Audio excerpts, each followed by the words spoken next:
Welcome to the Live Fire Media Show, episode number 25. Is that serious enough? Okay, as usual, you've got the always entertaining, sometimes funny, Hunter Elliott. Woo! Jesus, that hot mic, that was loud. You're welcome. I am Kawaka47, aka Dave from High Point. And we have another mutual friend of ours joining us tonight. Whoa. Oh God, here we go. Friend of Dave's. Not. I mean. Anyways, my friend Zach Hein is joining us. What's up, buddy? Not bad. Doing well. I'm glad Hunter set up such an effective set. We can see him so well. This is like the best lighting he's ever done. Like, camera work's still shit from coming from a half-ass videographer, but you know. Yeah. Oh wait, don't mix it up as like every week.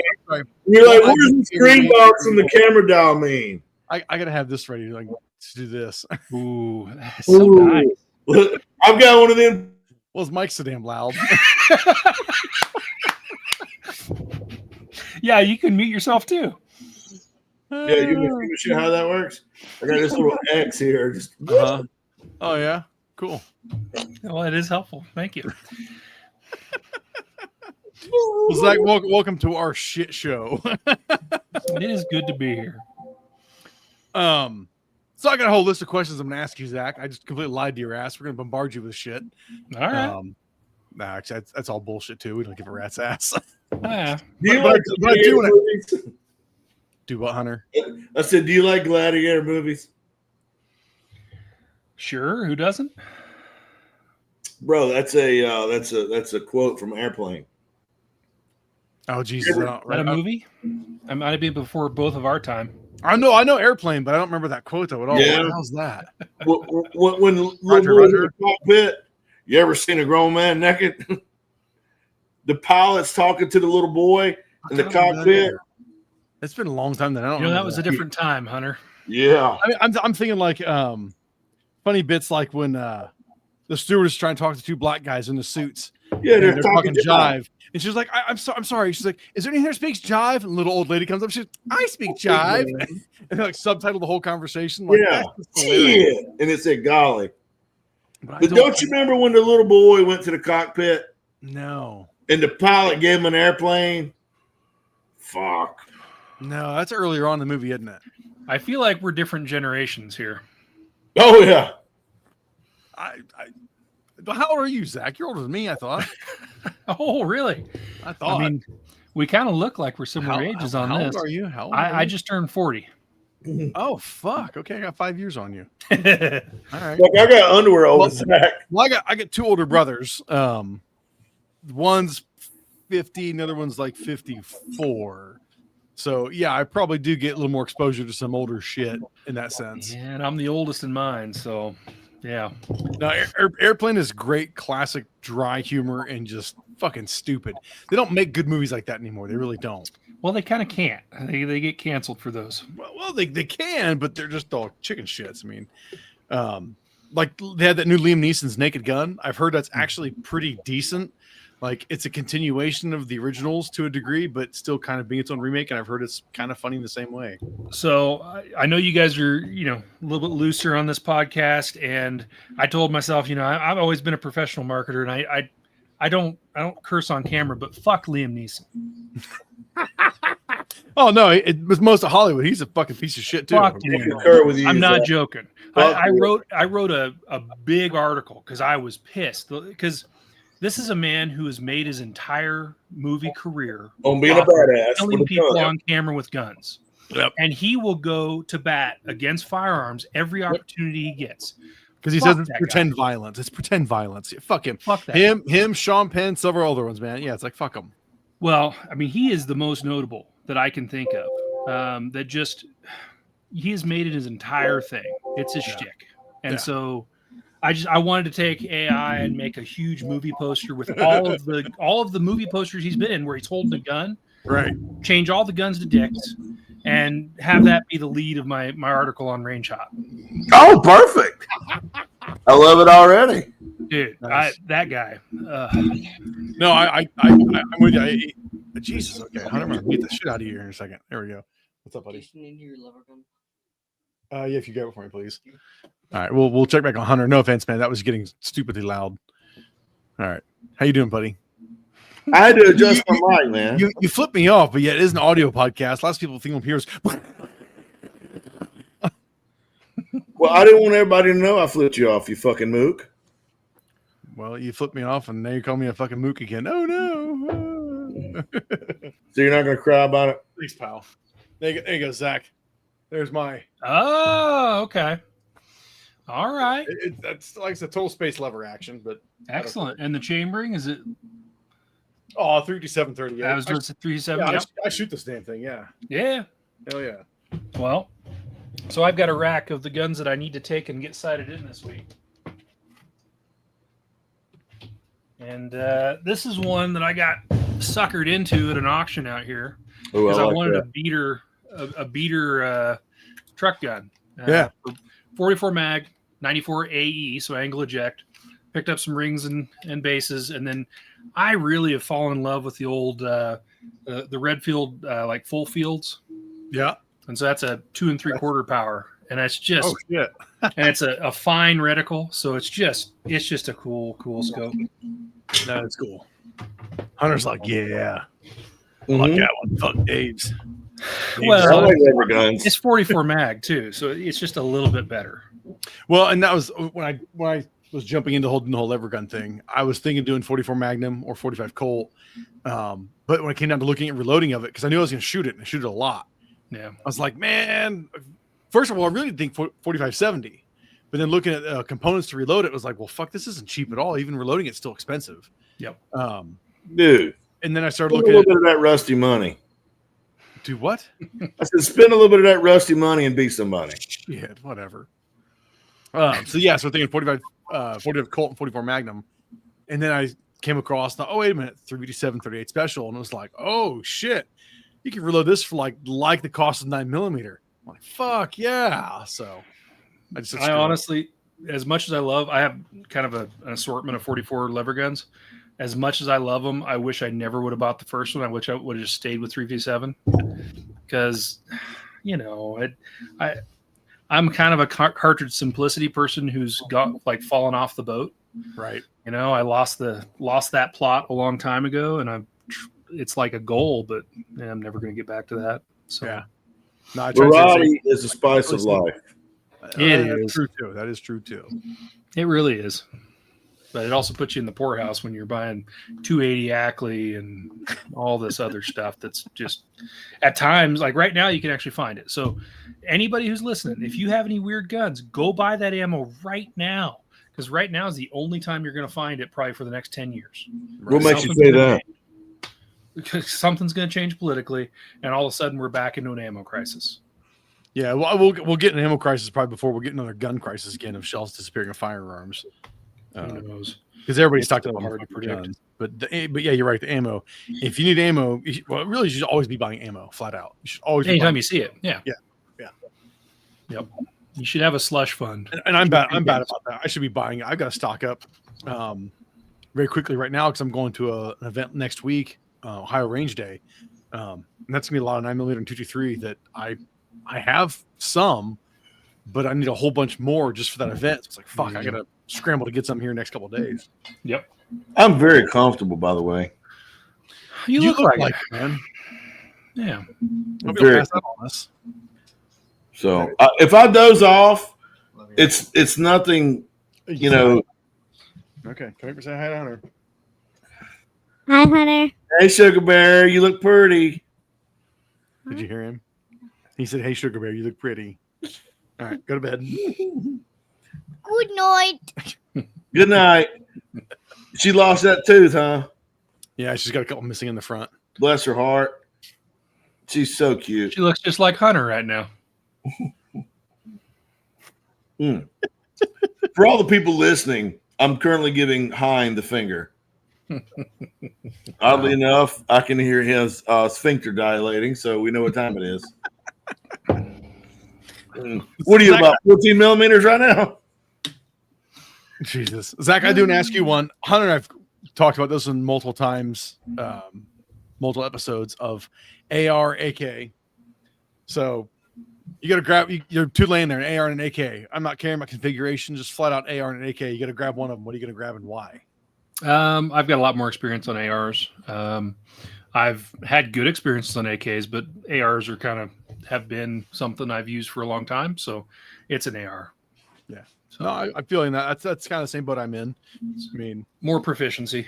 Yep. So, yep. No, I totally get that. You wouldn't grab like a Bren, 805 Bren if it was an option? I've got one. I've got one that I kept. So for anybody listening, I worked for CZ for almost a decade. And I have one that's kind of special. It was one of two made. Shit. And part of me says I never should have shot it, but I don't buy guns to not shoot. Fuck that, shoot it. Yeah, I know. So it's a short barrel, the original 805 Bren, and it is done up. It's one of two civilian semi-autos that's actually in the green check Teflon. They were special ordered for the CEO's husband and one of our, he was a head of our gunsmithing, turned into a chief engineer, and they ordered a pair of them. And the one that was for our CEO's husband, he never picked up. And so after it sat in the safe for a few years, I quietly acquired it. And they're just awesome. It's one of those guns that's so smooth. Until you shoot it, I mean, people talk about how smooth they are, but it's just a different experience, and that thing just chugs through ammo. It's just fun. So that's something we've kind of harped on people. It's like, if you're gonna be a gun guy, be a gun guy. That means step out of your comfort zone of just being a AR-15 and Glock style guy, because every gun is not an AR-15 and a Glock. Yes, they're the most common, the most prolific at this point, next to being probably 1911s and shit. But it's like no other guns, because you never know. You might find something else you like an 805 Bren or the Scar. I love the ACR. That's absolutely my hands down favorite damn rifle is my ACR. And its recoil impulse completely different than an AR. But that's the whole other story of shit going tits up. Yeah. No. Speaking of stepping out of your comfort zone, if I may interject. You've interjected. What's up? New carry gun. What are you carrying there? Glock 29. Oh, you believe that shit? Yeah, I mean, because you realize that 5 rounds isn't really enough out of revolver. Be careful now. Be careful. What? And Detective Special holds 6. I know math ain't your fucking strong suit, brother, but you ought to be able to figure the difference between 5 and 6. Hold up your one hand, all your little fingers, and add 1. Yep, there you go. Between me and you, Dave, that's 6er. So proud. So I proud. figured even you carried a double action revolver. I figured you carry like a single action. 5 loaded with an empty cylinder. Sometimes I do carry a single action. Little bird's head grip matches tiny little hands. I got a Colt single action armor that I carry from time to time. Thank you. Has some beautiful leather holster made for me by Simply Rugged. So fuck y'all. That's money right there. That ain't bullshit. When the Navy grip is too big for your hands. It's a straight up single action. I'll go get the motherfucker, but I don't think you're worthy to see it. So we wouldn't be able to see it in this lighting anyway. Yeah, right. You held up that Glock. I'm like, it's just a shadow. I mean, think of me like that. I'm just a shadow on the wall, listening to you two fuckers make fools of yourselves. Well, I'll just go. Fuck. Wow. How's that feel? Does it hurt? Does it sting like when I yelled into the mic earlier? Because you deserve it. It's hilarious because you're whining and crying. It sounds like. It's almost like people could tell that we're friends, right? Yeah, well, it seems like whenever the three of us actually run each other at SHOT Shows, what it sounds like, For those that are watching this on the computer, everybody's going to get a little treat when he says friends. Huh? Don't sit there and look with that confused look on your face.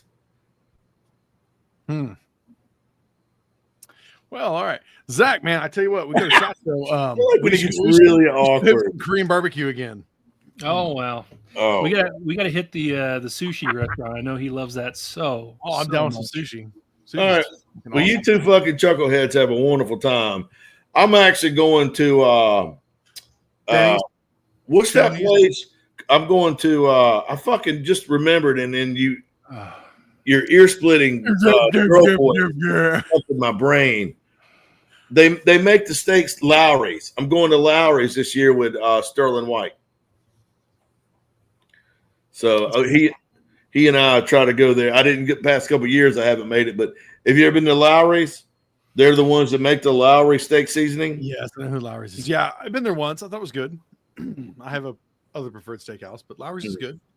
It's a hell of a sight better than fucking cut bait. Well, you and Larry Case. There it is. If you want a good steak, in my opinion, and there's one in Vegas, I've been to that one, but it's Del Frisco's.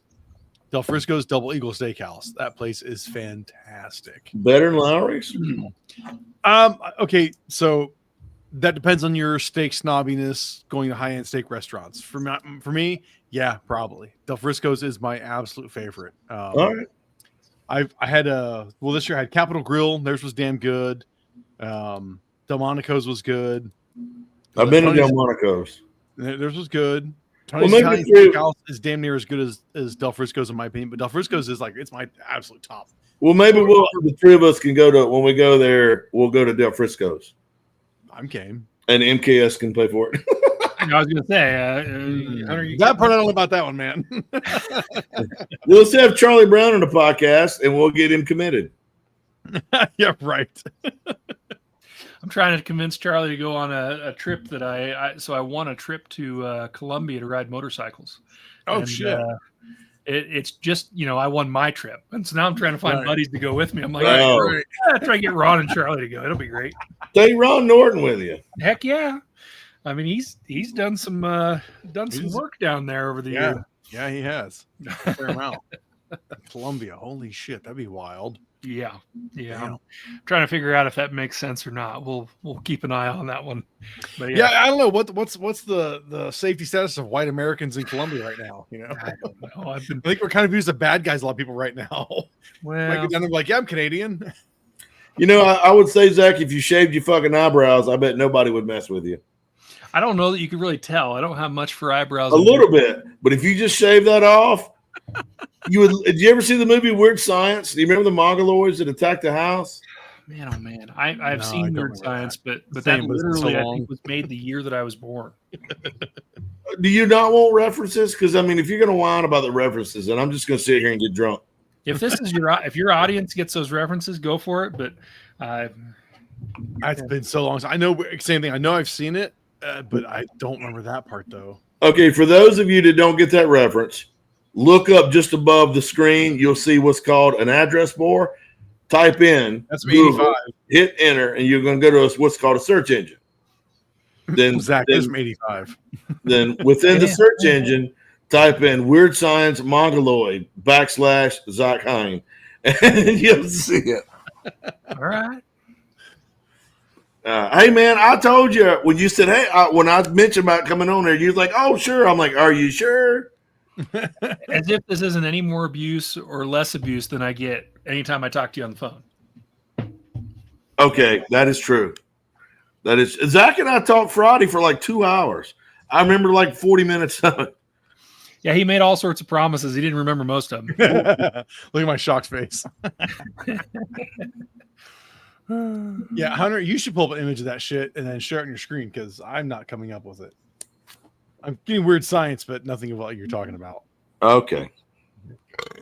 So do some work. Do some work, bitch.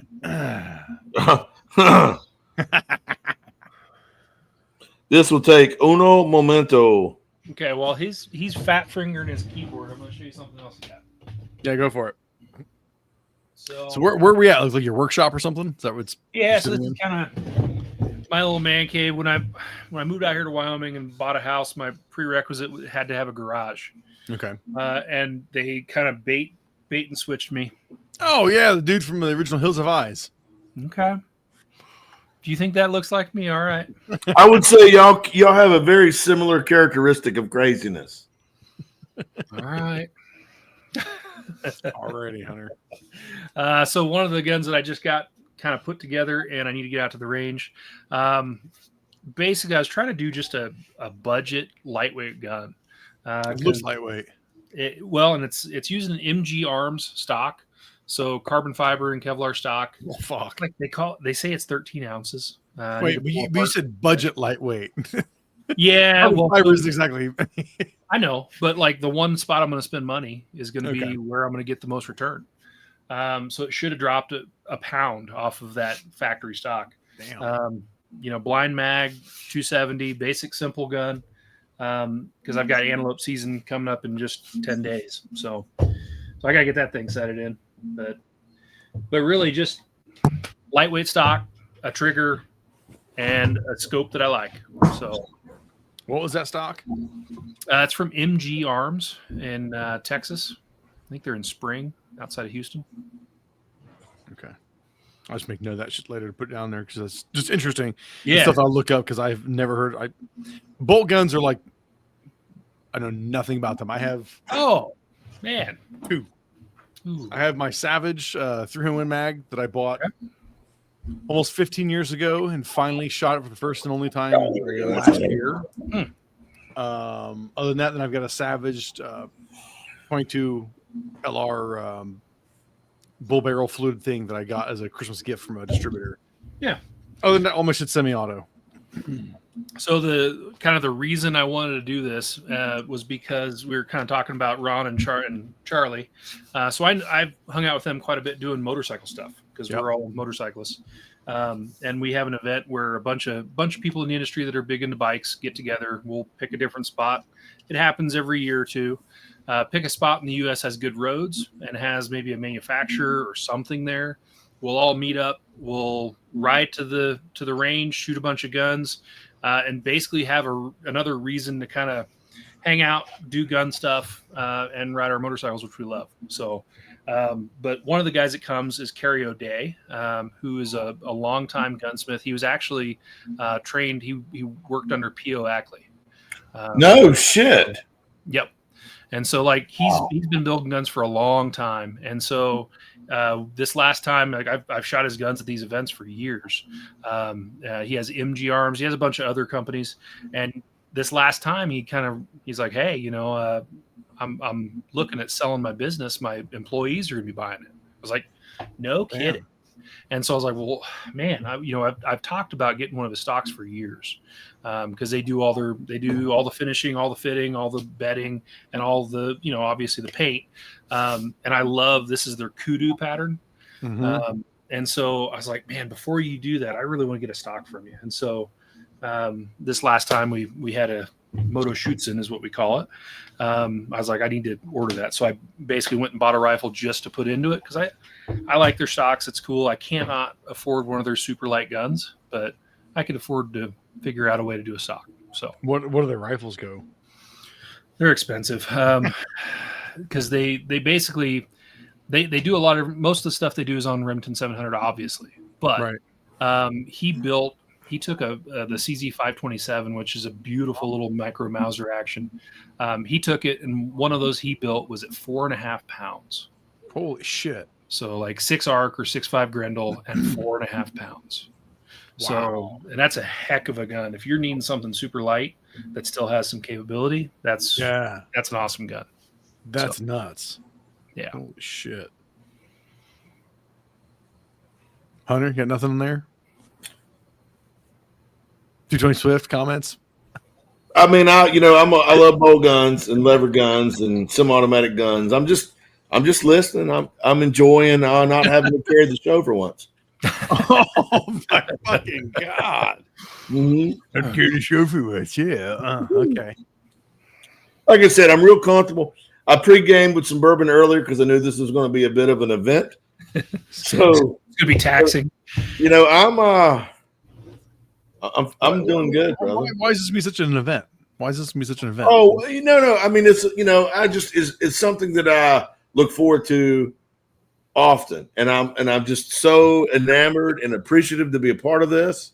While I have the floor, I would like to thank my mother, obviously Jesus, and the ability. See what's fun is we can just do that. Oh, that's even better. Just why is meeting him so much fun sometimes? I mean, now he's just taking a drink. Hi, Hunter. How's it going, buddy? Yeah, you missed something pretty funny. Oh, did we? I'm afraid so. It's kind of like that punchline that just never quite got there. Damn. It's a bummer. So, okay, Hunter, what's new with you, buddy? Since you ain't got shit to say. Well, like I was saying, I would like to thank Al Gore for inventing the internet so I could be here. And work's been busy. I have made the transition over to a different carry gun. And that's wonderful. When I first met you were carrying like a Glock 17. Really? Yeah. I must have lost a bet. That's why you were carrying a Glock 17 back then? Because you lost a bet? I don't remember carrying a Glock. Are you sure it wasn't a Delta Elite? Dude, a Glock versus a fucking 1911 Delta Elite. Yeah, it was a Glock 17. Where would that have been? We were in your car because I think you picked me up from my hotel in Raleigh and went back to your place to meet up with your other girlfriend. And then we went to dinner. Now, a lot of times I'd keep a Glock 17 in the car. Okay. It just lived. You don't mind having carjacked? Well, I mean, I would keep a 17 like in the console. You know, in the event something happened to it, what am I out? Yeah. So a whole lot less of the Glock 17 than say mostly what I carried forever was the Delta Elite. You know, until somebody converted you over to some brand, I don't know. They made pretty good 1911s. He does not talk about that. So I was called Zach, and I wanted something. I don't remember what it was. It was something, some CG something to review. And he goes, "I'm going to send you 2 guns." I was like, "All right, what's the other? Is it another CZ?" He goes, "Nope. I'm going to send you 2 guns. So you're going to get a rifle. When you take the rifle out of the box, don't throw the fucking box away. There's another gun in there." Okay. And I was sitting here on the living room floor, and I pulled the rifle box out, and I really, for like 20 minutes, was like, "Oh, I like this," and checking it out, getting my brain wrapped around it. Then I was like, "Oh shit!" So I dumped the fucking box out, and a Dan Wesson box fell out, and it was an ECO. I don't know what that one is, other than it's 1911. Oh, just a little tiny officer gun. OACP, Executive Officers Carry. And man, it was beautiful. I say beautiful. It's in my safe right now. It was beautiful pistol. Shot wonderfully. Steel receiver. I mean, it was like a match grade 1911, but in the officer size. Is this it? Yeah, that'd be it. That's a 9mm. It was an aluminum frame, right? No, those are steel, brother. Now that's a 9mm. But it's still this gun, though. No, I'm sorry. You're right. That's aluminum receiver. The Colt ramp barrel. Yep. The Colt Defender is a steel receiver. I'm sorry. You're correct. I wasn't gonna hammer you on it. But. No, you're right. You're right. I was thinking about. I've been carrying a little Combat Elite Defender, and it's a steel receiver. Yeah, it's a good looking gun. Yeah, they were good shooting guns. They had a big bull barrel in them. Oh my God, yeah. I mean, I appreciate you pulling up American Handgunner and not fucking Range Hot. Yeah, I don't know if there might not be a decent review on Range Hot. I mean, the photos might not be good. Popped up. You know. Let's see. No. Oh shit! Now we're getting into SEO issues. Why don't you just type in Range Hot, Dickless Wonder? Just like there you go. No! Don't do that. Range Hot. Then no. God Almighty, this is like fuck. Let's see how your search function works here. Oh, there you go. D. Oh, there you go. Oh man. Oh, here we go. Well, that's like a shit photo there. Fuck you. There we go. Now we can see it. That's beautiful. Yeah. I love his expensive choice of background, the palette. Hey, That's not a palette. Pals make That's great backgrounds, man. That's a table. Out of the fucking four of us, who has made a substantial living fucking photographing guns? All right, so kiss my nuts. I mean, Don't mean me nothing. I have made a living off making photos of guns, but Yeah, you're doing it for somebody. So and it's High Point. So I'm just saying, I'm doing a myriad. I'm not sitting at a fucking desk with a computer and a hot light on green box going, oh, that looks pretty good. So I mean, I could argue that I've taken a lot of photos of guns too. Right. But I'm an independent contractor doing it for people that are like seeking me out because I'm amazing. Oh, go back. Ooh. Age restricted. what'd you do in that one? You probably showed to assembly or some shit. I might have not have should have uploaded that one, huh?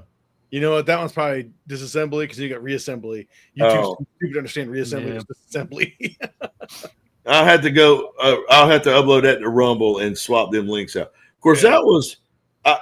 Do me a favor if you would, please, sir. Scroll up and let me see the date on it. What's the date on this shit? 2015. Wow, 2015. Holy shit. Yeah, 10 years ago. Yeah. Yep. Man, and I was very close-minded, and I knew there was nothing that could compete with the Colt. But I'm gonna tell you what, that little son of a bitch right there cost me tens of thousands of dollars because I bought a shit pot pile of fucking Dan Westons. I can't say for sure if it was this gun or maybe it was the next one you got from Zach and did a review on it that you called me and you were like, dude, I can't. I'm gonna say this. I'm like, say what, dude? What the fuck's going on? What are you calling me about? Dude, I think Dan Weston's making a nicer gun than Colt. And I was just like, okay. He's like, no, you don't understand. I'm like, clearly I don't. I'm like, I know Dan Weston makes good shit. Like, no, dude, I really think they're making a nicer 1911 than Colt is. I'm like, back in the day, it happened, man. I'm like, like back in the day, that was like, it's a whole different story now that Colt is in the CZ family. Right. How crazy is that? That is a sore subject now. That, and I don't even want to know how the politics are working with that because the Dan Weston guys, I know that there's a lot of shaking up at CZUSA. I think the Dan Weston guys have kind of been on their own, still doing their thing. I don't want anything to change there because they make great stuff. They're doing a good job. Oh, yeah. But, man, that's got to be a tough conversation at the CZ Thanksgiving table. Right. Shit, man. You go to we still attend the GOS show in Harrisburg, and it's the Colt booth. And there's table, it's CZ, Dan Weston. I'm like, what?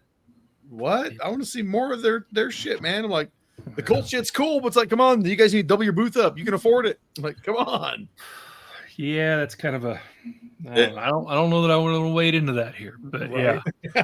It was at SHOT Show. It was mostly Colt, and they had like a little aisle of Dan Weston. And I brought one of my buddies from Colt over there. His name is going to remain anonymous. And I'm like, how does it feel to have these right here in the booth? They're fucking nice, ain't they? He's like, how many you got, Hunter? I'm like, well, if you start here, you go about 3 feet that way. I got most of them. Mm-hmm. But that's thanks to Zach because, I got them very reasonable. Zach, well, I mean, I'm assuming I might have got my ass hammered. I don't know. To me, I thought it was a good price.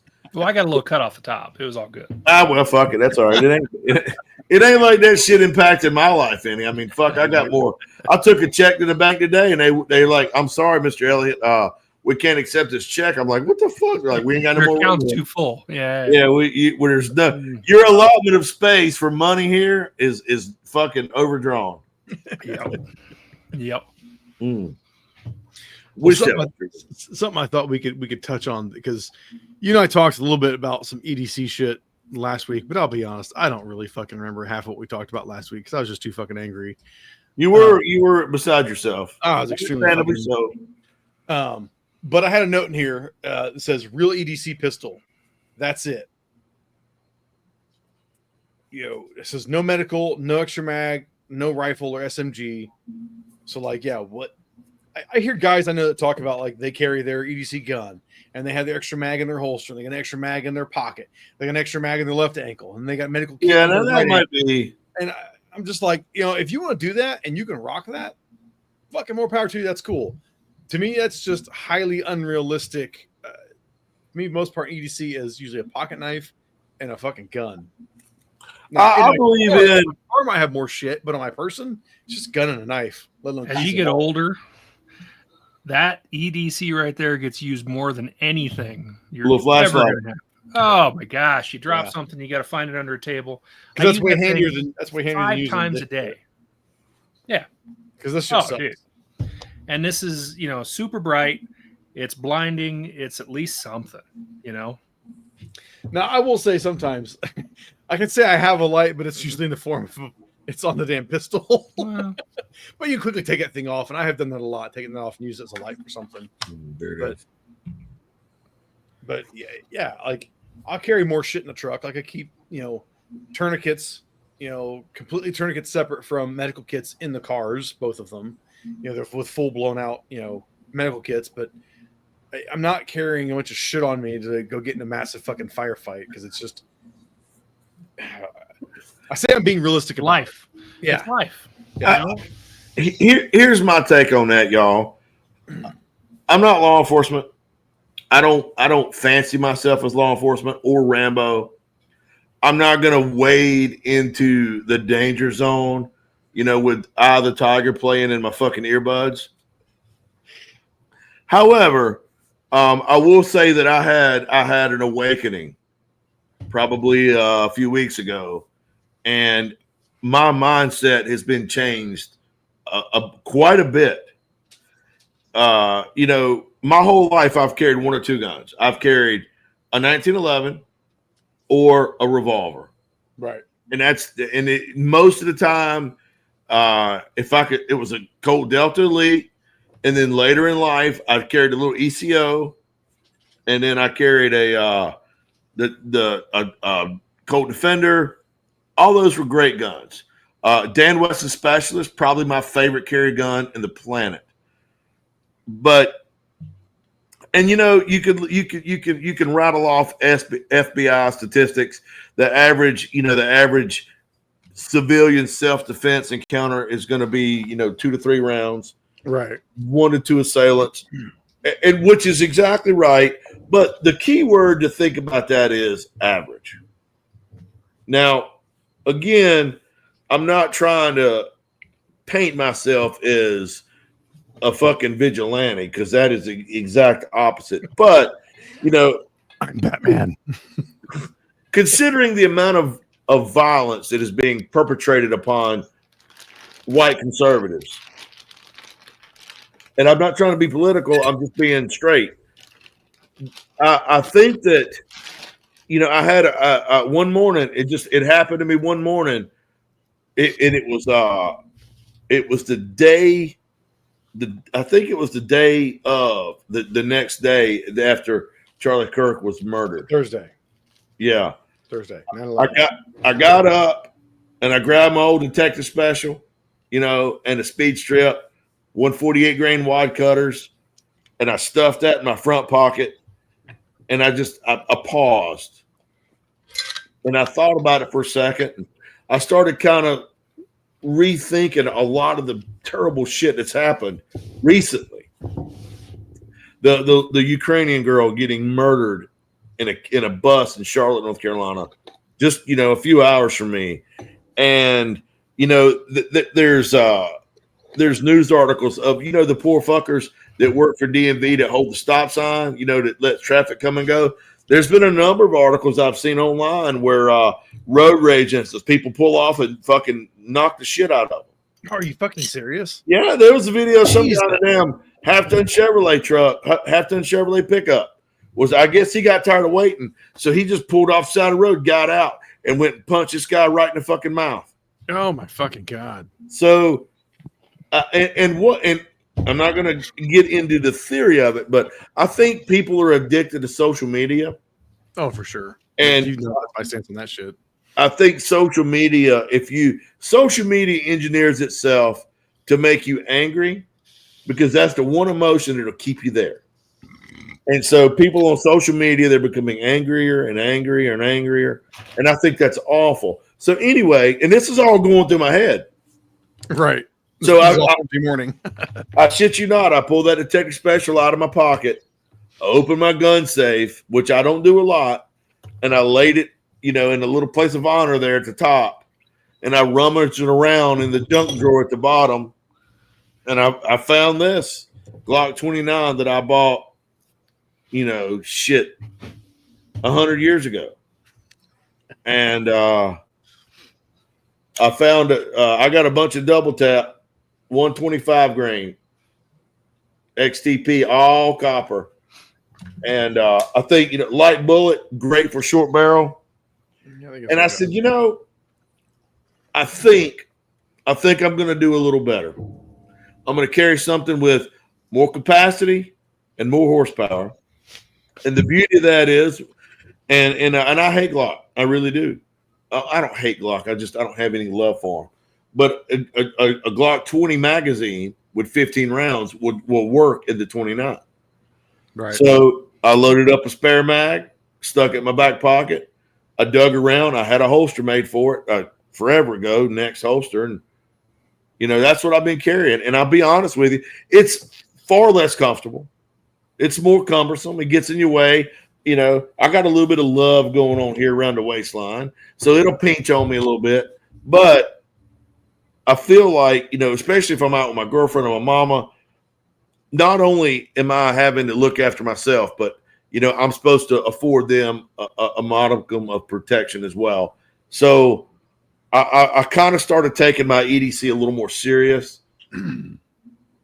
Is that you think that's no? Like I don't think there's a problem carrying a revolver. Like really and truly, I don't. I personally, I wouldn't. The capacity isn't there. I would rather have, I carry something as 17 rounds plus an extra magazine. I do carry this thing all the damn time in a rig. This rig. I have several other ones like it, so I'll carry full size guns with one extra full magazine.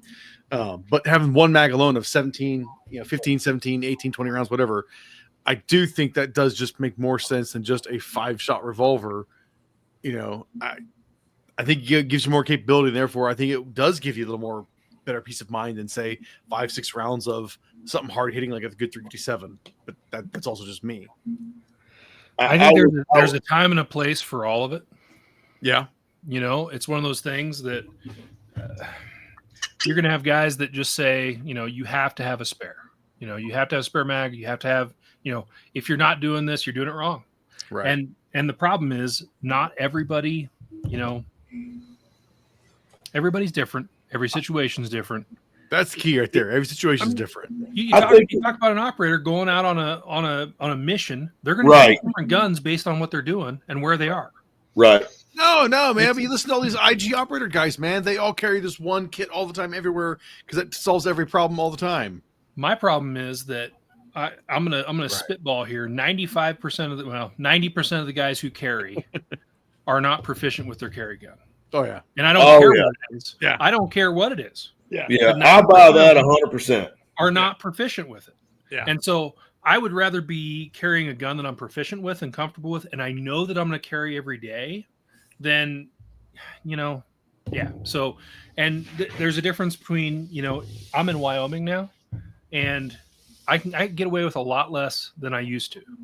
Like I used to work in Kansas City, Kansas. We had cars stolen out of our parking lot. Like there were like gang events where my wife's headed to work and like has a 2 cars shooting at each other in front of her. Like holy fuck. It was different. It was a different place. It was a different time. Now I'm in like Sheridan, Wyoming. It's great. I'm not as worried as I once was. Sure. So it's just different. Everybody's got a different situation. Everybody's got a different capability. Like honestly, the people that use guns the least should be carrying a large firearm because then they could be proficient with it. They need sight radius and they need weight.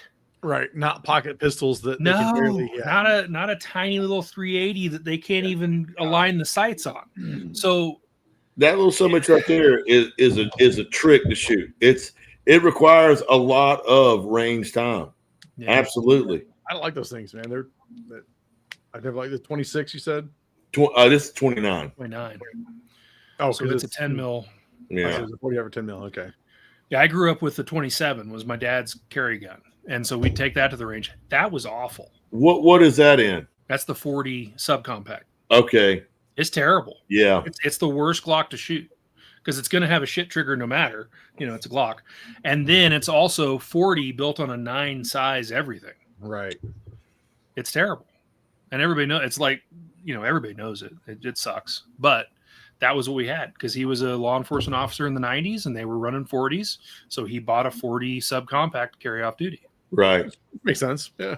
So, well, I don't want to come across, but I'm in North Carolina, and where I live used to be a sleepy little town. It was like Mayberry, but it ain't like that no more, y'all. I mean, there's 60 some odd people moves into my area a day. Dude, unless you're getting significantly, well, I would say west of the Mississippi, but shit, you're talking Kansas City. But until you're getting significantly west, little place like Mayberry, either they dry up and die or they explode and just become huge. I mean, and that's where we're doing. It's becoming my property value is doubled over the past decade. oh yeah. There's a lot of farmers in North Carolina now that are having to sell their farms right to builders because they go to the fucking city council and they get everything rezoned and then reappraised.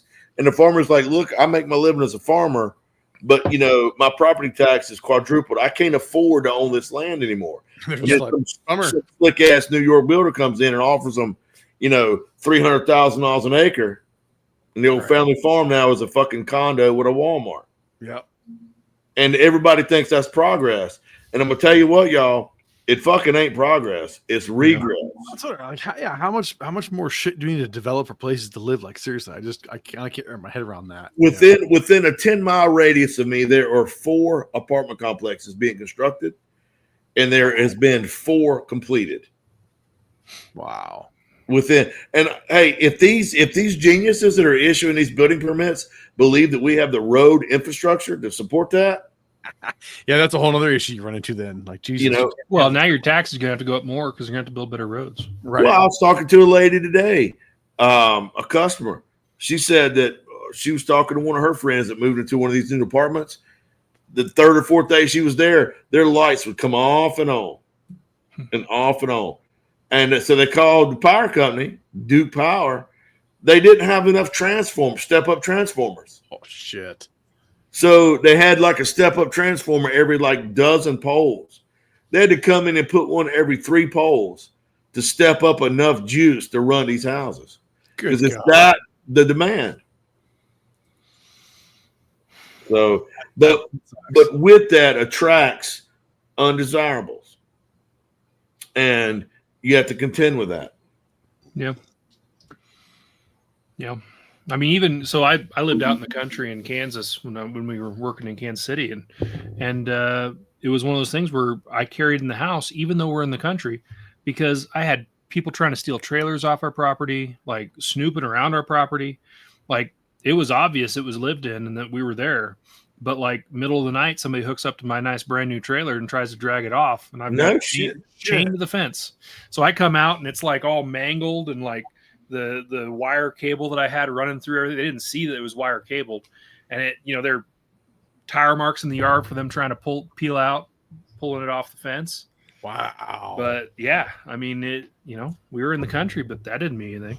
My uncle, avid hunter, and so he was going hunting. So he loaded his 4-wheeler on the trailer and then left the 4-wheeler on the trailer and then unhooked his truck and went to get something. Come back, did not hook back up, just pulled his truck kind of like beside it. I'll hook it up in the morning when it's daylight. This is within 20 foot of his fucking back door with porch lights on. Somebody came in his driveway and stole his 4-wheeler and trailer. Yeah. Yeah. He was nice enough to hook it all, you know, have it Yeah, all sitting there nice for him. You know, all he had to do is roll it out and put it on the truck. he had no idea Just how ballsy. in this, and this is 15, 20 feet from his back door. Right. Yep. Like talk about ballsy. Like holy shit, man. Yep. Wow. So I'm not saying somebody's out there stealing your four-wheeler, go out there and, you know, shoot them and curb stomp them like they did in, you know, the Edward Norton movie. However, American History X. correct. This exhibits the type of people that are being attracted to the populace, the explosion of populace, and that you know, that alone, amongst all the other stuff, kind of made me pause one morning and go, you know, I love this revolver, and I've been comforted for years carrying it, but I think that where I live has outgrown a revolver, Yeah. It has. and I hate that. Welcome to the rest of us, man. No, that sucks. Like that genuinely sucks. But yeah. I mean, where I live, I mean, y'all, where I live, you know, we still had dirt roads up until a decade ago. But you know, and you could sit on your damn porch if you lived at the road, and you might count 5 cars go by in a day. Now, when I'm trying to leave my driveway, hell, I got to wait 2 or 3 minutes to get out of my driveway just because of the. Dave, you've been to my house, you know. I mean, I live on 5 acres. I got 15 acres of woods, and here another. But it's it's going away, y'all, and I hate it. it is. Yep. It is. And that's what makes you funny. Like talking to people, it's how much harder it is to go out and shoot. Like obviously you've got the cool stuff you can shoot right in your front yard, but good God, man, before long you could have enough shit bought up around you. They rezone some shit, and next thing you know, you get the city telling you can't shoot here anymore. There's too much, you know, other structure around you. So they in Wake County, it's where I live. I live in Wake County. Since the 50s in Wake County, the law was to shoot a firearm, you had to be 100 yards away from the closest inhabited residence. If you were not, if you had like a house within 100 yards of you, all you had to do is go knock on the door and just get verbal permission. Right. A couple years ago, they changed that. Now it's 300 yards. You have to get a particular document downloaded, printed out, signed, and it's only good for a year. Oh my God. Yeah. So every year you got to print off this document. Who's making money off of that? That's where my mind goes to. Who's making money off of that then? Like what the hell? That's just stupid. I mean, we passed constitutional carry in North Carolina by a bipartisan majority, and our genius fucking panty waist governor Stein vetoed it. I remember you saying that last week. So fuck him. Yeah, that's shitty. Anyway, a couple of years ago. Talk about unicorns and stickers. Well, okay, rolling around with honest EDC is, really go to both you guys is how have you guys configured in your guns? Like obviously your EDC, I don't mean just that, but like anything in general. Like Hunter, I know you shoot probably less guns for fun because more it's for teeny purposes. Yeah, right. But you know, do you have a particular go-to saving rifle configured in a particular way? Like you're in a flashlight on something. Like I know I make sure all my primary go-to rifles always have a flashlight, an optic, and a sling. What the first thing I do that I like to do if the rifle doesn't have wonderful sights on it, and a lot of them don't. When you say wonderful, we're talking about like iron sights. Yeah, iron sights. Okay. You know, and I at my age now, 50. Are you in the 50s still? 1 or 2? 52, I think. Oh. I like a fiber optic front sight. And I'm pretty fortunate, like for the Rugers that I review, the trappers and all that have just the Bear Buster sight, which are great. My buddy at Ruger will send me a little care package of front sights that fit on it because I love a fiber optic front sight. But in the event, like if it's a rifle for me or even a handgun, the first thing I like to do is get some nice sights. if I have my choice, I usually go with XS. They're probably, I say probably, they're my favorite aftermarket sight manufacturers. XS. Sights first. Most of the stuff that I shoot, I don't really sweat the trigger because most stuff today has got a good enough trigger. I don't want no fucking hyperlight trigger on a carry gun. No. I think triggers go into a whole other category themselves because you're right. Well, but you're thinking about configuring an EDC. Some people would consider a trigger upgrade. I don't know. I mean, you look at the lightning links that they sold for Glocks. I say lightning links. Woo! That was an NSA faux pas. Disconnectors. Yeah, don't buy a lightning link. Switches. Yeah, switches. Yeah. The little the Glock switch. Yeah. No. The little Lone Wolf makes them. Yeah, disconnectors. The Ghost trigger. You're right. Yeah, Ghost disconnector. So I don't bother with a lot of that stuff. I think for most modern handguns, out of the box, they're pretty well equipped. Most rifles as well. Yeah. And also, and maybe this is me being paranoid, I feel like sights are a needed upgrade on a lot of guns, and they're a safe upgrade. You upgrade the trigger, and then God forbid you have to use it, and you got a ambitious DA. Well, or I mean, going with lighter springs in something. Well, the heavy springs bring reliability, right? And God forbid you put a light trigger in it that doesn't work as reliably as the one that was in it. Right. So, I mean, but the only thing, like I said, put lighter triggers in would be, it's mostly in ARs that are not my primary go-tos. Right. Everything else is running my ACR anymore. It's not my go-to rifle because it's basically discontinued. So it's got a Geisley, like 3-pound super dynamic safety, whatever. I don't know if that's how they call it, but it's a stupid, really light trigger. And everything else, like I think the fuck, what am I thinking? The HK though, got the MR556. I'm just running a stock trigger, nothing fancy out of it. And you know what? If you can't shoot a stock trigger, you don't need to be upgrading that shit. Like, shoot that thing. I would agree. Like shit, if you buy a $1,000 gun and throw $1,000 worth of parts on it, you can't shoot where the fuck.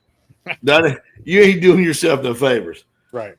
Buy a $500 gun and take the rest of that money and buy ammo and take a class or two. Yeah, buy a shit ton more ammo. Yeah, go train. Zach said something a while back. I think it's worth revisiting. Zach said probably 90% of the people who carry are not proficient with their handguns. No. So it was a few weeks ago. It was kind of I'm going to say an intermediate handgun class. It had some basics, but it's an intermediate class. A buddy of mine teaches it. And he invited me to come just take the class, and I would never turn down that. And there was probably 15 people in the class. I fancy myself better than the average shooter. And I think that's a fair assertion. I could go out and shoot a match, generally place in the top 50%. Right. Anyhow, a lot of these guys showed up with some nice shit, y'all. Like, I showed up with the Dan Wesson Specialist in 45 Auto, and I had my high speed gear, battle rattle on, and I was the undergunnedest motherfucker there. Like, these guys are running nice guns, nice speed holsters, nicer than the Dan Wesson Specialists. Well, like these are dope fucking gun, right? But. These would be like, oh my God, you steal my beating heart. Out of all the look, there's my look at that. Look at that guy. Man, that was a long time ago. But like these guys were running like match guns, right? They had nice like Stoccos, some shit. Staccatos, fuck I don't. 11s. Yeah. Oh, what a fud. No shit, right? Fuck you. Just let me make my point. And I showed up and I'm looking around and I'm like, fuck, I am way, way I'm outclassed 100%. But and everybody was shooting 9mm. And I was like, well, fuck, it's okay to come in last. And we trained for the first half of the day. We just trained. We shot drills. We went over stuff. It was typical class. We had lunch. We come back, spent another hour or two. And then the last half of the day, we ran a couple little simulations. And I was surprised. A lot of these guys running red dots. And I was surprised at the end of the day, I was in the top 25% of the shooters. And I'm looking around, I'm like, these guys have 2, 3, 4 times the money in their gear than I got. And a lot of them, if they were shooting for fucking shit, they wouldn't got a whiff. So I think people get caught up in buying gear because that's sexy. No, absolutely doing it because they see it all over social media. And that's the thing is they can consume all that everybody's giving them, and they're buying the things that people tell them to buy. But the problem is they don't have the fundamentals, right? And they don't spend the time. Right. Yep. At least those guys are in a class. At least they're. Yes, I'm not faulting them. I know. But that tells you, like, that just kind of reaffirms it that they just need to spend the time on the ammo. Yeah. And at the range. I mean, I walked up, looked around. I'm like, I'm in the wrong hole here.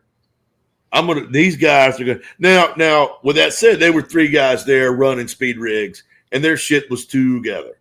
Mm-hmm. They were shooters up one side and down the other. You knew they fucking played the game. Right. Mad props to those cats. But out of 15 people, 8 of them, 6 of them, they should have been in a beginner class. But they had what I would have considered advanced gear. Yeah. Well, yeah. Zach, where are you at with red dots and handguns? I'm coming around. Coming around. So, really? Yeah, so for a long time I had really good eyes. Like I grew up as a competitive shooter in 4-H. Like that kind of is where I was able to kind of, that I won more medals in 4-H shooting sports than I did anything in scholastic sports. Right. And so I had really good eyes, and it was probably 10 years ago, had a thing. And so now I've got a huge blind spot. So that changed everything I do with firearms. And so red dots really help nowadays. They help me a lot. Mm-hmm. I still carry without red dots, just because of the simplicity and the size and all the things. I will, as I'm getting older, I will have to transition, and that just takes more training. I've shot I have guns with dots on them. I'm okay with them, but I'm still way more comfortable with irons. Like, no, that's fine. Still, that's fair. I mean, could I rebut that? If your front side, why are you asking? I'm attempting to be polite, you cocksucker. Why? Yeah. I don't know, because I'm at that point in the glass where I'm like, these guys' feelings really matter. So don't ask a question you don't fucking answer to. That'll pass. Feelings? Oh yeah. By the time this class is over, I'm gonna hate both you fuckers. What are feelings? Mm-hmm. You forget who you're talking to here? Next time you're in Raleigh, I'll show you. You forget who you're talking to? Feelings? What feelings? Yeah. The Iron Man here. I feel like if your front sight is fuzzy, then train with a fuzzy front sight. And I'm going to make an amazing analogy. I feel like if you want to be able to drink and drive, if you can go to DMV. Please don't drink and drive, people. Well, just hold on. If you want to drink and drive and be legal, you should be able to go to DMV and be like, hey, guys, I'm fucking plastered. But I want to take my driving test. And so they get like the senior driving instructor. And you're like, all right, I'm going to administer your driving test knowingly plastered. And if you can pass I feel like I've seen a video in social where they had a guy put on the drunk goggles, the ones they give you when you're a teenager, Yeah. and he does better than the teenagers do without them. And the guy turns to him at the end of the video and is like, "Hey, we need to talk because you're entirely too good at this. It's Yeah. almost like you've been doing this for a long time." Maybe. I'm gonna date myself here, but Doesn't way matter. back, Mark Martin. Do you remember Mark Martin? He drove NASCAR. I remember the name, yeah. No. So I'm pretty sure it was Mark Martin.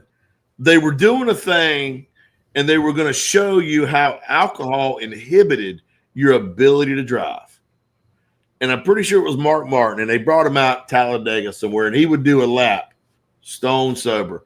Now, Mark Martin was a fucking hell of a race car driver, and he did great. And then after each lap, they would administer, like, I don't know, a couple shots or what have you. And the goal was to show and he was going to do 2 or 3 shots, take a lap, 2 or 3 shots, take a lap, and show how his lap time got worse and worse. And it did it? However, it did not. It got better. Yeah. I think there's the click to where you consume enough quality alcohol that this iron wall that most people build around their brain, it crumbles, and then your mind blossoms like a newly formed rose in the dew of the morning, So ready to accept the world. You're making a funny here, but at the same time, you're not. God. Right. Because we're talking about the subconscious capability that comes from extensive training. When you're talking about Mark Martin, he can go around that. He could probably do that with one eye closed, Right. with one arm tied behind his back. Like, as long as he is able to get a little bit of input, he's going to know the feel of that. He's going to know all the things. And that's exactly what we're talking about when we talk about proficiency and like high level proficiency. Yes. Is that you've done this 10,000, 20,000, 30,000 times, and you can do it with your eyes closed. You can do it without seeing, you can do it without seeing your gun. So that's just a level of practice and proficiency. And I think about, we'll just say a person in my life that was a fellow who had a concealed carry license, who he'd carried guns for his entire life. He is the last person I think should be carrying a gun. And I think he probably had 10 or 15 guns, like in the time that I was around him. We're not connected anymore, but in the time that I was around him, he probably had 10 or 15 guns that he carried, and he would kind of switch out his carry and all that. I think of those 10 or 15 guns, he maybe shot 2 or 3 of them. Oh, shit. He would get a gun, get a holster, get ammo, get extra mags. He'd do all the things, and he'd never go shoot them. Wow. And that is just that's a wild. problem. That is wild to me. The morning that I made the switch, I talked about, I loaded up a mag. I walked out because I'm blessed. I got a range in my front yard, but I loaded up a magazine. I'm like, I'm going to carry this pistol today, but I haven't shot this gun in years. So I walked outside. I stepped off, 35 feet, and I banged 10 in a little steel target. And I was like, all right. After the first 2 or 3 rounds, I remembered. Right. So, but you're reassuring yourself, and but I'm reassuring myself. Yeah.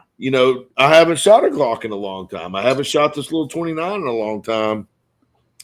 So, Zach, like you're saying, I would never carry a gun that I don't feel like I've got I'm not Jerry Mitchell. Yeah. I'm never going to be Jerry Mitchell. That man is a machine. If he died, wouldn't much what you hand to him, he's gonna be able to shoot it proficiently. Oh yeah, flat out. God forbid the day Jerry Mitchell dies and they go to embalm him and find a Terminator chassis under his flesh, I am not going to be the least bit of surprise. That man is amazing. Never be that proficient. He has a God-given talent like Bob Munden, Max Michelle, the guys. But still, my concealed carry instructor said, when God forbid, and I say God forbid because I want to go on record here, the last thing I would ever want to do, all kidding aside, is ever have to hurt somebody. Yeah. I don't want to shoot nobody, man. I don't want to kill nobody because when you lay down at night and you're by yourself and you close your eyes, you got to live with that. And that's going to be awful. But if it was them or me or them or Candy or them or my mother, I feel sure that I could live with them not being here over one of those not being here. So I want to go on record saying that, but I think that you owe yourself a tremendous amount of proficiency in whatever gun you're carrying, because every round you fire has got a lawyer attached to it, and you are responsible for that bullet until it comes to its very final resting place. And well, if you're that's the thing, if you're a gun collector, because there's plenty of guys that are, I know dudes that have 3 digits in number of guns, and they don't know how to shoot hardly any of them because they're just a gun collector. That's fine. I don't really care. Sure. But whatever you're going to carry, I don't care if you have one gun, if you have 5 different guns. Like I'll say, right now, I've got multiple. I pinch myself. I have multiple appendix rigs for multiple guns, and guess what? When I go, and that gun becomes my carry gun. That also becomes like my range gun in every other facet. That's the only bloody thing I'm shooting. I'll change out between my Echelon or this VP9, but then when I'm running as my carry gun, that's what I'm running when I go doing the range. I can go on the range tomorrow to shoot, and whichever one I've been carrying, that's what I'm shooting. So I'm always making sure that thing I'm proficient with it, and that's what pretty much anybody should be doing. If you're going to carry something, make sure you're fucking proficient with it. Don't just go, yeah, I've carried this old 1911 Delta Elite Spec Ops here in a long time, so I'm going to carry this now. Whoa. What have you been carrying before this? Well, my Glock with the New York trigger in it. Right. Dude, you need to go check your shit. Yeah, shoot that thing enough to realize, here again, Colt, Dan Wesson, very similar, but there are nuances even between those two guns. We're talking about 2 top-tier 1911s. So, you're going to go from a revolver to an autoloader or a fucking Glock to a 1911 or vice versa. You absolutely need to take the time on the range to refamiliarize yourself with what you've got in your fucking holster. Because, and this is a true fact, when the adrenaline dumps, your fine motor skills are diminished by 30%. That's fact. So, while you're standing on the fucking square range and you're doing the most perfect, beautiful sight alignment, sight picture, trigger control, breath control, reload, tack reload, you roll around on the fucking ground and you're doing a Tom Cruise. That's beautiful until the shit hits the fan. And then, the first thing you do is you shit your britches while you're trying to find that front sight. Literally shitting yourself. Yeah. And you're like, where is the fucking front sight of this gun? And you're not even thinking about getting off the X, let alone cover and concealment. All that shit matters. Yeah. Like I'll say, like my bad-ish habit. So this past Sunday I went and shot not USPSA, IDPA match this past Sunday. Took my son. It was his first time shooting a match. And rather than doing IDPA is not typically my game. I like USPSA more, just more shooting. I feel it's more fun. But for the club local, for me, getting the USPSA is getting me a pain in the ass because it's so popular. Number of guys shooting it becomes a beyond all day thing. It's kind of getting tiresome. I got the shit I want to do. The IDPA, it's one more relaxed. They run it 2 different days. And IDPA, though, I can also run concealed carry rig. So I ran my appendix rig, so I have to deal with having like the fucking the shooting vests. You got to have that for your concealment system. Funny thing about this is drawing from this thing. Sure, I dry fire draw from it, but I don't really take this to the range that often. I'm usually wearing, like you said, honey, you get the high speed gear set up. I've got my Blue Alpha belt with my, battle holster shit. That's usually what I'm drawing and running from. I'm not actually drawing from this other than dry fire. Now, that being said, run that match, I had no problems drawing this gun, getting this gun in a fight, and being efficient with it and doing well with it. Where I fucked up, because I thought I might need an extra magazine, I did take, it was a high-speed gear taco pouch that I just Velcroed to my belt. I was typically grabbing that for my reload, and it was probably 2 stages in. I was like, you dumbass. Why am I not drawing from this thing? That's why I have it. It's here. And I go and do that shit. And man, talk about the most fumbled fucking reload, because when you're ready for the draw, it was left hand's pulling the shirt up, grabbing the gun, getting the gun up, getting out, bang, bang, bang, bang. But shirt has now dropped back down normal position. I could grab that reload. I didn't think to pull the shirt up first. I just went and grabbed it, felt it, pulled the magazine up, and it's still all encased in my shirt. And I'm like, not even thinking. I'm doing the twist, trying to shove it in. I'm like, what the fuck? And I look at it, I'm like, oh shit. And then I'm trying to flick it out and then catch it and almost drop it. I mean, just the most fumble fucked reload I've ever done in my life. All but going, that's because I don't reload enough in that damn holster. Ever. However, I tell you a really easy workaround, Dave. Sure, go for it. Wear a half shirt. Oh, crop top? Yeah, let's go. You know, fucking hot that would be with your hairy belly button. Then he wouldn't be concealed, so he'd have to go back to wearing a vest. Oh, I don't want to vest. I want to vest. Yeah, I want to actually that's run technicalities. I think I think half shirt and open carry, and just let that freak flag fly, baby. The boost is getting to you, pal. You know, for some reason this isn't surprising coming from Hunter. Right. Why don't you, Zach, ground us? Because God knows, with the three of us, you have the ability to ground us. And if who didn't pick that up, that is complete fucking sarcasm. So, probably the most, like, because I working at CZ, I got some pretty neat opportunities, and one of them we were working with Mike Pannone, Knoner, and he was kind of an ambassador of ours. He did some training for us, so I got to do a class with him. I did like a defensive handgun class and a PCC class. And like the thing that always stuck with me that was not like, I didn't hear it as often from other people was your morning routines. Because every day you put on clothes, you put on your gun, you do your thing, but every day you put on different clothes. The same guns go in your waistband, but every day you put on different clothes. And so him talking about morning routines in the mirror, you'd unload your EDC gun and you would practice drawing it and finding your spare mag. Like that would be in your routine. And so it became an every morning thing. And that was that's a really valuable thing. Yeah. Because one day you're wearing a t-shirt, one day you're wearing a button up, like whatever it is, being able to get to your gun efficiently, like knowing I've got to hook this with my thumb, like whatever it is, just understanding that every single day your gun is the same, but your clothes are not. Yeah, that's a good point. That's a really good point. Yeah. Well, I mean, that's the thing. That's all. So to ground us, Hunter. Because that's what I am doing. I am doing just muscle memory of wearing kit, gear. It was going back to the waist, grabbing that magazine, and going for it. Yeah. And I can think even last year when I was at Ohio Range Day, Neomag. I don't have it laying around here. Neomag's a neat little metal clip. I don't know if you're familiar with it, Zach. Yeah.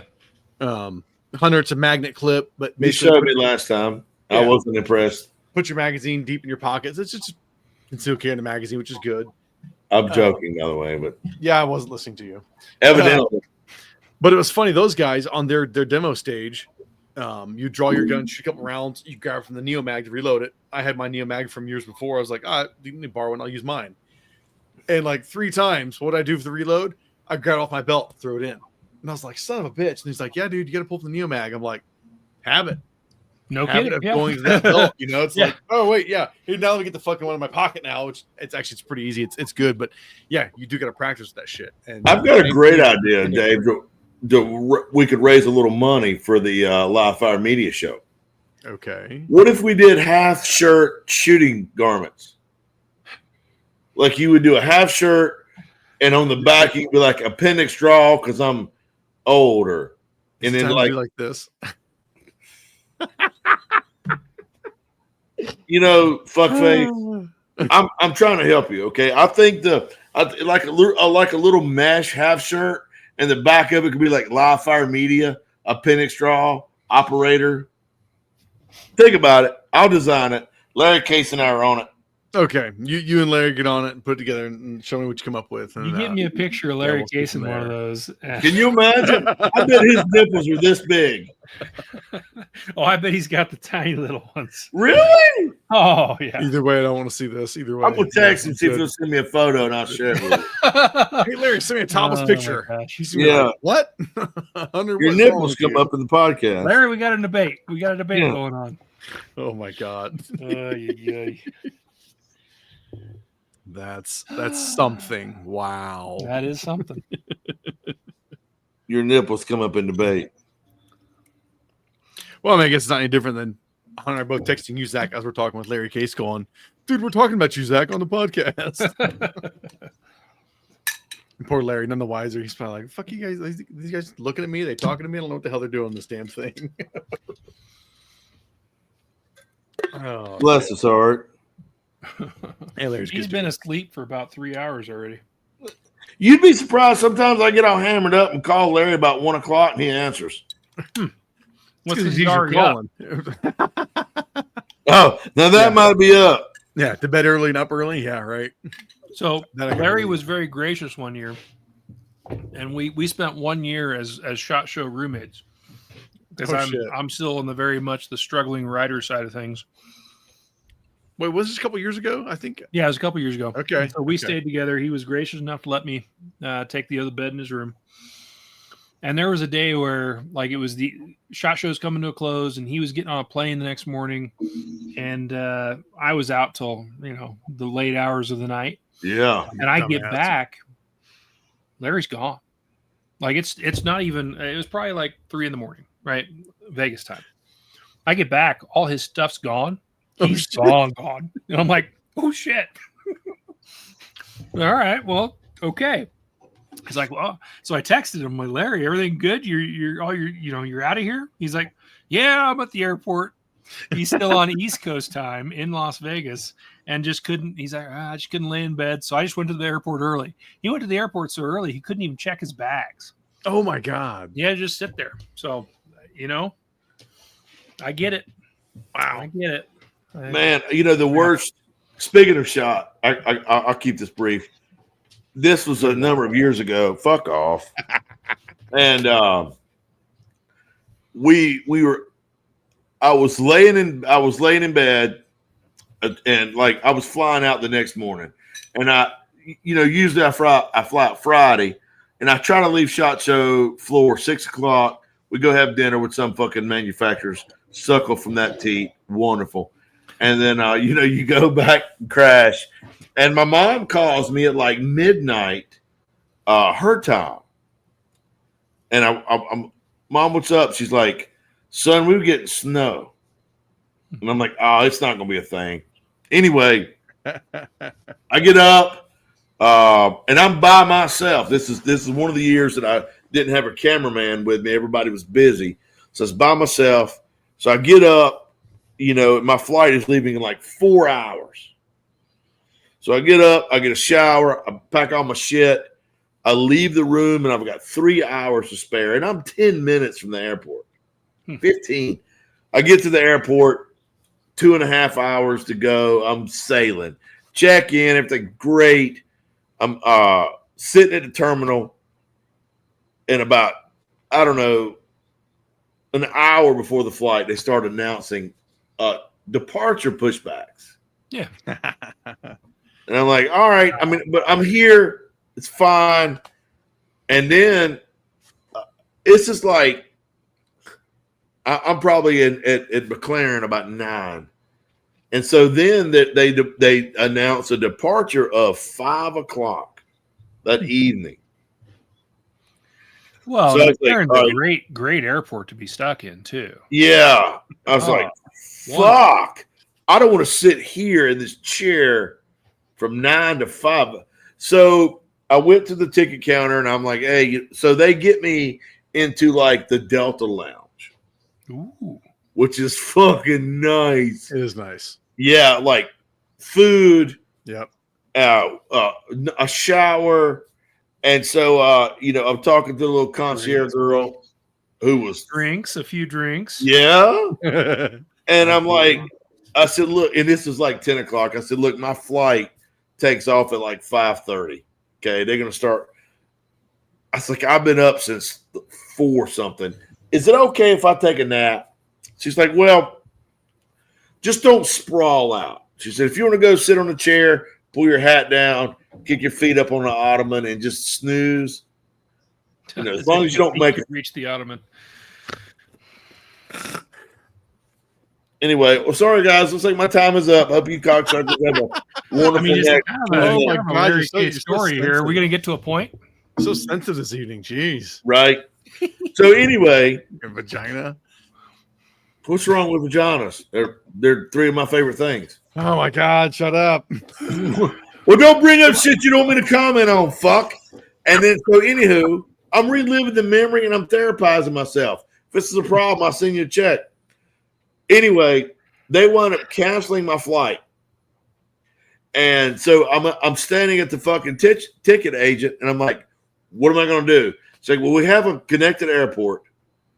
You can, or we have it in our airport, we have a connected hotel. You can stay. It was like $300 a night. Now, excuse me.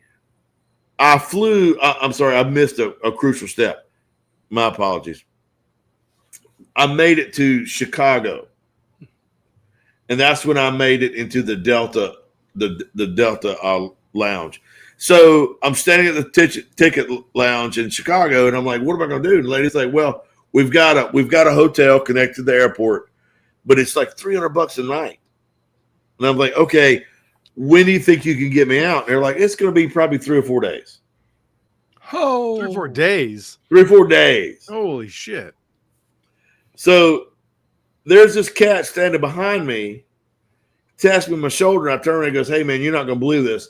I'm from Holly Springs," which is like 30 minutes from me. He's like, "I've been out of the country working. I've got like all this data. Got to be in Raleigh in the next business day, Monday." Yeah.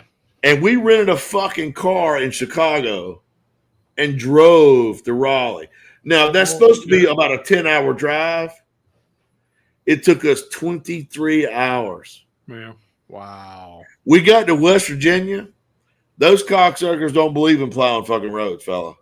No, their shit's bad. Like That was a bad. fucking adventure. The guy was cool though. Like his work paid for the car, paid for all the fuel. All I had to do was help him drive. right. But West Virginia road, those highways, and I used to drive through that when I lived in Charlotte, coming back up to here to Ohio and the Christmas and shit and Thanksgiving.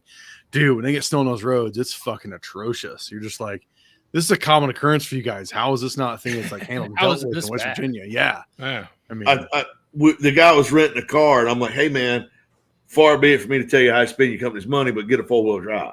yeah, right. And he's like, "Yeah, good idea." So anyway, we get like the guy brings the car around. I'm zonked. I get in the car. I crash. We drive for a while. Anyway, when we get to this side of West Virginia, we pull off to get fuel, and it's snow on the ground. It's 6-8 inches. And he goes, "We might better put it in 4-wheel drive. Do you know how to do it?" I'm like, "Yeah." Well, not for me. It's lock the hubs and pull the lever. No lever, no hubs, no button. Ooh. So I'm looking around. I'm like, "What are all?" Because I had a Ford Ranger that was like you would mash a button, Right. no button. So I'm like, "Fuck, I don't know, man. I guess I'm stupid." I'm like, "Why don't you go through this owner's manual?" And I walked around and looked underneath the back of this fucking Ford Explorer, and it didn't have no rear differential. Hey, front wheel drive's better than rear wheel drive. Yeah, but not what I was hoping. I'm like, "Hey, man, there's supposed to be a differential here with the axle, and it's just air. It's just air." Okay. So guess what? You're driving through West Virginia because you fucked us. Oh fuck. Fuck a bunch of that. All right. I'm gonna take a 2-minute. Is that all right? What? I'm gonna use the restroom. Oh, You got poop? Fine. Go. No, it's a 2-minute. You I'll be got right poop? back. Take the mic with you. I want to hear. Well, dude, think that what it was the second time I think I was at the Big Rock show and I came to see you in Raleigh. It's snowing. Well, no, it was the ice. Remember, it was the ice storm because you guys couldn't even get to Raleigh to meet me for dinner, and I ended up walking because I could walk through a couple buildings to get to a spot to get some dinner.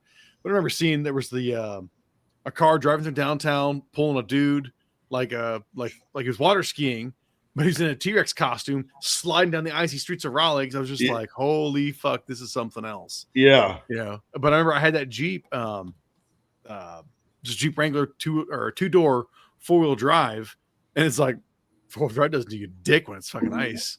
Absolutely fuck all. It means nothing. We get a lot of people down here to like, you fucking dumbass Southerners. You get a little bit of snow on the ground, you don't go nowhere. I know.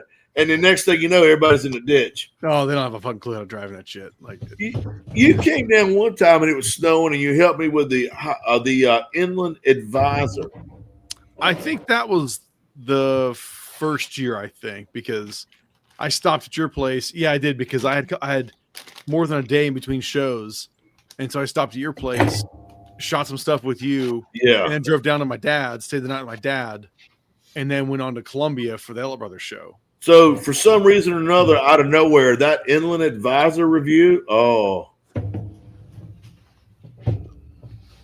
let you continue, but I got a snowstorm story that actually ties into this bottle of liquor. Oh, well, I'm almost done. That Advisor review that we did, for some reason or another, is now garnering views. Really? It come out of nowhere. Interesting. Yeah, like I went on YouTube the other day, and it's in the amount of views it's got in the past like 3 months have doubled. I mean, they still make it. So I mean, it's a but that's weird, right? Out of nowhere. But it's the fucking internet and algorithms, man. You can't like every time you think you have that shit figured out, you don't. I do though. You know. So here, real quick, not to curtail Zach, but I've been chatting with Solace, my AI, about the YouTube algorithm, and now the YouTube algorithm has changed, and they're sharpening it more. It's the number 2 result. Damn, right up there, man. Doing good. YouTube and Google now are promoting what they would consider organic content over what they would perceive as made by AI.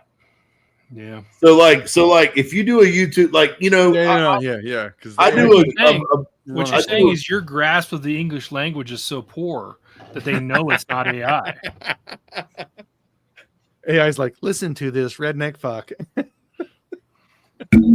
Glad everything is there. I'm glad you're out of fucking gin. Oh, took the wind out of sails. Suffer. Oh, man. Well, we know it's not AI because it sounds just like Hunter talks. Well, that's why I don't have no editor or magazine to write for. You know, I sent that fucking 220 Swift article in. Now, I wrote this article, and it was pretty decent. Zach and I spent about 6 hours on the phone. It felt like 6 hours. It's probably 2, but it felt like 6 hours. And he went through line by line. He goes, hey, man, this is better. Put this in. So he kind of like, while we're on the phone, we proofed it. And he made a lot of changes. Admittedly, they were all good. I do not debate it's like Hunter, when he writes, Hunter, if you know how Hunter talks, when you read his writing, you'll hear it in his voice. You hear him, absolutely. And right. I like the there's still voice there because you have so many of these gun writers that it's just statistics after statistics after bullshit. Yeah. And so keeping his voice in there, you know, that's what I enjoy is having somebody that you know they're different. Thank you. But and he's definitely different. Zach is better at this than I am. You know, as far as writing and conveying thoughts, Zach is better than I am. And I've come to terms with it. Photography too.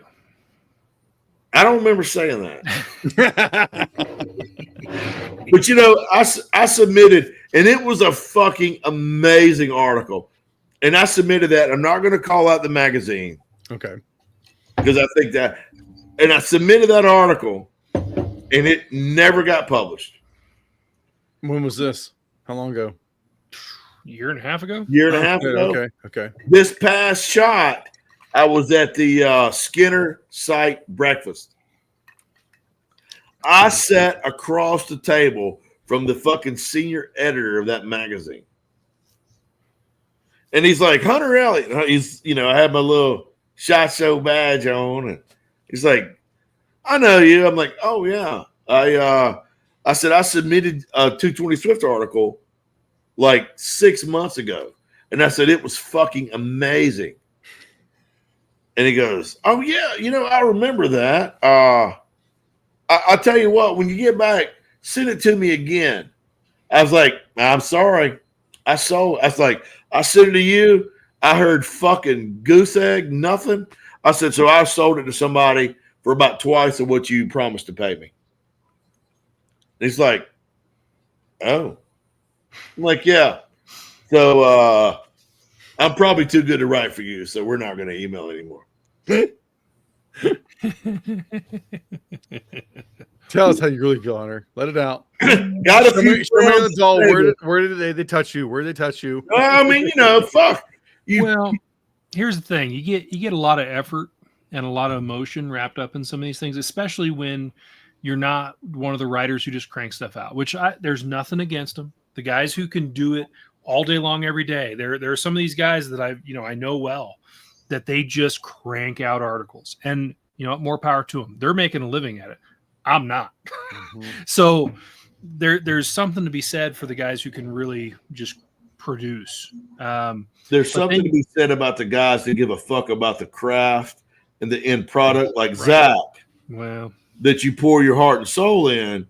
Right. It's not just another thing. For me, it's not. And that's the thing is like some of the articles I put the most effort in, I'm like, I want this to go in a really cool place. I want it to go to a magazine that like I have a lot of emotional attachment to. And again, not naming any names, but some of the places that I'll pick an article and be like, I want it to go here. And so I'll submit it there and it'll get accepted, it'll get run, and I'll get paid less money there than I will anywhere else. And it's craziness. So like there are a couple outlets that I work with more because not only are they like legitimately great magazines and they are managed very well and they do create good content, but they also pay enough that I can pay a couple bills. Right. So, and it's just a weird media environment when everything's going digital and people want to pay you $50 an article for a digital article. It's like just craziness. So yeah, I think what do you think on that? Like I really can't say I don't like having an actual magazine, but at the same time, I don't pick them up anymore. Yeah, I don't, and then I don't really go for anybody's digital subscriptions for anything. Yep. But honestly, I'd still rather have something printed in my hand. But I understand that it's obviously going to be always a couple months out of date, from what's currently on the internet. But yeah. So here's kind of a weird perspective on that. And I fought this fight. So I've kind of, to let folks know my background, I started out in the industry on the marketing side, working for CZ, working the gun marketing side, and went to another gun company. And one of the things I wanted to do while I was there was continue to support the people who support the culture. Because one of the things is we have, our media landscape's changing so quickly. Yeah. And, even the gun YouTubers who were very active when I started, shifted. Yeah. I mean, everything changes so quickly. Yep. But you still have like, there are a lot of magazines that have been around since the 50s, 60s, 70s. And they're still trying to do print. And like, they know they need to be better at digital. They know it. They have the content, folks. They have the content. They have historical content. And they're just struggling because they still want to be doing print. And it's a very real problem. One of the things, though, is that gun companies and accessory companies and stock companies and all these companies, they need to also like look beyond what is return on investment, Right. because every penny counts so much for these marketing folks. At the same time, our culture counts a lot. And so in an age where YouTube can be turned off, if you like tomorrow, we might log on to YouTube and find out that if you look at a gun and like turn it and like inspect it, now Right. inspecting a firearm's not okay. And so all those videos get demonetized and taken off, and dangerous, all the things. But those gun magazines are still there. They're still creating content. They need to evolve, but the gun companies, the accessory companies, all these, gun adjacent companies, they need to make sure that they are allocating budget to continue our culture, because those are like, it's an institution and it needs to be maintained. And it's a tough thing, because a lot of them traditionally are not good at digital, and digital is where everything is. Well, and like you said, it's a tough thing, but even the digital has its own fights and battles with, because Absolutely. if you're talking social media, you're fighting fucking algorithms. I mean, I'll go from, posting high point shit and to going to a public show, and I'll have the YC9, supposed to be our flagship fucking pistol. Guys come up to go, man, is this gun out? I look at them, I'm like, are you fucking kidding me?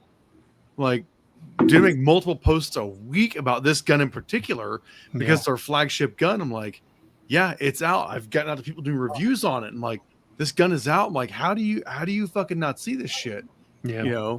So you try and think, like, it seems like email seems to be coming kind of back into favor, but at the same time, then, I think you get too many, I'll say retailers fucking ruin gun content emails, because when you get 3 to 4 of them a day, I get disinterested. I'm like, fuck just off with your shit. I don't want to see it. Well, and then even when people are using email, like, whatever, MailChimp and all the different mail services, even those aren't whitelisted anymore because they're being used so heavily.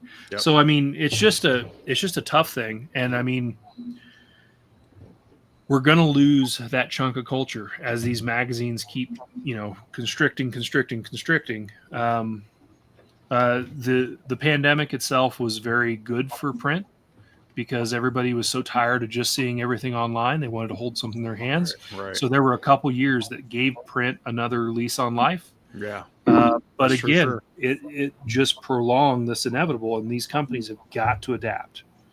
I listen to a lot of some pop culture pop culture podcast guys, and most of them on YouTube. Some of them have their shit adjacently on Rumble, and I know a bunch of guys that are deep in the gun sphere in Rumble. So that Rumble's very much a mixed bag. If you're putting content on YouTube, might as well put on Rumble. But to try and act like Rumble's numbers are authentic, I hear a lot of questions about that. But going beyond the gun sphere, listening to the pop culture guys, I hear how many of them are on Twitch or Kick, posting their shit. And I look at it and it's like, I'll see the gun culture on there, and it's almost like, damn, if these other ones, like apparently Kick is kind of like the wild west of YouTube. You get your OnlyFans girls self-promoting themselves in there without the nudity on this one. So therefore they're okay. It's okay to do that shit on there. What was that? Why are we putting our gun shit out there? Like everybody, manufacturers, media guys, all of it. If it's literally just another account, another thing to upload, why not? I don't know. And the problem is, like, you go to some of these sites, and I mean, I'm not trying to speak to morality here, but an OnlyFans girl can do her thing on there, but a gun guy can't do his thing. Right. That is wild. Because you got female empowerment versus, gun culture, gun crime kills everybody, evil, bad.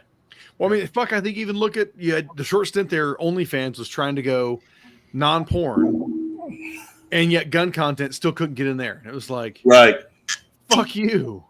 Like, holy shit, man. Or what was the other one I just saw? Utreon or Players, what it was called. Apparently now it's gone. Like, just gone. I'd like to circle back a wee bit on what Zach was saying about magazines. Now, I agree 100% with what Zach says. However, I want to tout the benefits of being able to do like a blog like Range Hop. Yeah. So I remember I had a conversation, and I don't mind sharing this guy's name, Sheriff Jim Wilson. He and I are not friends. He doesn't like me, not even a wee bit, which is fine. And Understood. you know, he kind of shit on me a little bit about Range Hot. He's like, you know, I don't know where it might have been an NRA show or something. And Doesn't matter, wherever. it doesn't matter. And he's like, you know, the thing about the internet is now anybody can create a blog and write about guns. You know, It's good. Right, but I'm gonna get to that. He goes, anybody can just create a blog and write about guns. There's no, and I'm paraphrasing, there's no vetting. No, fuck off. Jesus. And I'm Yeah. No, I know. I'm probably paraphrasing. No, that's fine. Paraphrase the shit out of it, but still, the point's still there. Fuck off with that kind of shit. But I'm like, wait a minute, man. Hold on. You don't have to be. Well, you shouldn't be vetted about a gun. Why in the fuck have I got to be vetted to write about a gun? Right. Now, I said, here's the thing, Jim, which he doesn't like. Don't call him Jim. I said, here's the thing, Jim. And I said, Jimmy, is that what he prefers? oh, go with that. Sheriff Wilson. Yeah, Sheriff Wilson is just. What's going to do? Shoot me? Right. No, but he doesn't. You know, he doesn't. Yeah. He and I have a long, sordid history. Anyhow, I said, look here, man. I said, and this is going to go back to. I'm trying to decide how deep I want to go in this without pissing anybody off, but we'll just keep it. We'll keep it PG-13. So used to, if you were going to write for a gun magazine, let's say 20 years ago, you just can't do it. You got to know somebody who knows somebody who knows somebody. It's who different. are you? Yeah, who are you? What makes you anything right? to listen to? You know, and I'll tell you who clued me in on this. One of the smartest men that I've ever known, Wally Clapp. I was talking to Wally Clapp in the Colt booth when the Clapp. Remember when Wally Clapp introduced the Colt line? He had 3 guns. Anyway, I was talking to Wally Clapp about it, and we did an interview on camera. Wally and I have been friends a long time. I've been to gun sight with him. The man is a treasure. I love him. So cameras are off. We're talking, and he's, you know, I'm like, hey, man, you know, you're everywhere. Everybody's clamoring. Now, he's very knowledgeable. I'm not taking away anything from Wally Clapp. I need to make that clear. And I'm like, you know, tell me, Wally, give me some inspiration to aspire to be where you're at. He's like, well, you got to be knowledgeable, and you got, you know, he went through he said, sure. But, you know, it doesn't hurt to have friends. And I kind of got that wink. Right. You know, and here again, Wally Clapp stands on his own merit. His knowledge is probably unsurpassed by most. But if someone may not have connected him correctly when he was in law enforcement, all that knowledge was perhaps been lost to oblivion. Yeah. Yeah. So is he where he deserves to be? Absolutely. Did he deserve all the accolades he received? Absolutely. But, you know, it's not enough to be a fucking genius. Well, and I'll say part of this, man, is, in my opinion, I think you're going the route people need to be looking at doing and doing it. You're doing a full written article on your site. You've got a full video that complements the article. If you don't want to read it, you can watch it. You don't want to watch it, you want to read it. Both options are there. There's too many of them that is if they're not constantly creating out YouTube content. I'm not saying there's some great produced videos out there that I know is a fuck ton of work to make. The guys are putting out there, and I can enjoy watching some of it. But at the end of the day, though, like, you take all that bullshit out of it, what are they really telling you about the thing, and can they write an actual article about it? And a lot of them probably can't. You know, paragraph at best. I'll tell you who saved Range Hot from going into nothingness is a Zach. Did I do the world a favor, or I don't know. Just accept the accolades and fucking be quiet. So a number of years ago, I was very dissatisfied with my YouTube numbers. They're growing exponentially now for some reason. But you know, I was cranking out really well done videos on Dan Weston shit and CZ shit. It was getting, 40, 50, 60,000 views. And I'm like, this is bullshit. These are million view videos. So, and I'm watching and I'm going to like, okay, let me go see my competitor. And he does this video on the CZ75B Omega or whatever. And it's got 1.8 million views. And I go to mine and it's at 40,000. And I'm like, what the fuck? So I call Zach and I'm like, hey man, I think I'm gonna fucking hang this up. I can't compete. And Zach's like, and I tell that story, and Zach's like, man, and I said, hey, I have no idea why in the fuck you're even bother sending me guns. Sometimes I'll produce a video for Zach and it might get 10, 15,000 views. Why in the fuck are you bothering with me? And Zach's like, Hunter, it's pretty good content. And you go look at this one, and I gave an example, and it's some smoking hot chick, in a bikini top with a fucking mini skirt running the gun. And do you remember this, Zach, or no? I spew a lot of bullshit. So it's kind of hard to. Well, this is kind of what I'm basing everything I'm doing on, man. Yeah. You're going. So Zach's like, that video is great, but people are watching that more for the entertainment value. When that video is over and they watch 3 more, if you were to ask that guy, what was the video about 3 videos ago? Uh-huh. Some fucking chick in a miniskirt. So he's like, Hunter, stick with it for a little while, and I'll help, which he did. If not for Zach, I wouldn't have had the super cool shit to review that I did not deserve to have. So, I'm still. I thought it was High Point Reviews saved your ass. Here's the deal, Shug. If you go to Ranch, no, hold on. If you go to Ranch Out right now and you look at the top articles, it flip flops constantly from High Point and CZ. Right now, that's a trip. So actually, it's probably both of y'all. However, my God, the old fucking. Okay, sorry. Yeah, old fucking High Point Review is still up there and you're popular. Like, are you fucking kidding me? Yeah, that's a trip. And there's even no video associated with that. That was pre-video. But so Zach, while I fuck with him constantly, is a wealth of information, and he's done as much to help me as you, Dave, and my buddy Rich at Cole. So there's like 3 guys that really has done more for me than I deserve. Zach, right now he should be bowing down to us. He is down there. He's you fucking bastard. I sit here for fucking 6 minutes and toss accolades at you. I'm sorry. You lost me a while back. I was kind of in my own little world.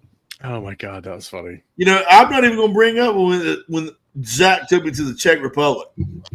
Yeah. No, I'm gonna say at that point. You need to say that for another time, Zach. I basically said we're gonna wrap it up here because it's 11 o'clock. I gotta go to work. I gotta go to bed. I'm fucking tired. Hey, let me ask you this: I don't have anything going tomorrow. Can you just wink out and Zach and I still keep on?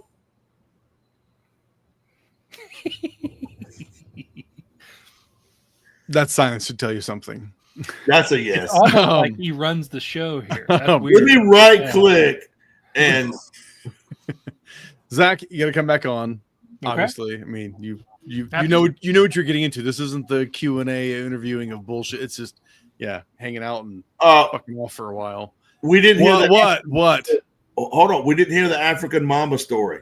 Yeah, and you know what? I want to hear it. I'm tired. Save it.